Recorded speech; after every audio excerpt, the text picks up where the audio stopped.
कर्नाटक बँकेला म्हणजे कर्नाटकाला तुम्हाला माहिती आहे मराठीची अलर्जी आहे लोकांना, म्हणून आज आम्ही इथे आलोय.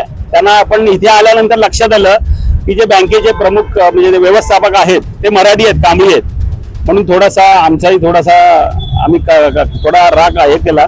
पण बँकेत बघितलं तर सगळं इंग्लिशमध्येच आहे. तर त्यांना आम्ही आता सांगितलंय प्रेमाने, आज बोला आज जोडून उद्या आज सोडून येऊ, तेव्हा त्यांना 12 घडीचं पुस्तक दिलंय की हे पुस्तक घ्या, याच्यात मराठी काय काय लिहिलं जातं त्याच्यात बघितलं त्यांनी सगळं इंग्लिशमध्ये. हेल्मेट काढा तुम्ही, हिंदीमध्ये लिहिलंय, पण बोललो ना मराठीचा ह्या लोकांना काय त्रास आहे मला माहित नाही, परंतु आज सांगितलंय. ज्यावेळेला आम्ही एक आठवड्याने येऊ तेव्हा जर इथे हे आम्हाला दिसलं नाही, जर मराठी बोर्ड वगैरे दिसले नाहीत, तर मग तुम्हाला बाकी काय सांगायला नको कोणाला. आम्ही आमच्या पद्धतीत काम करणार.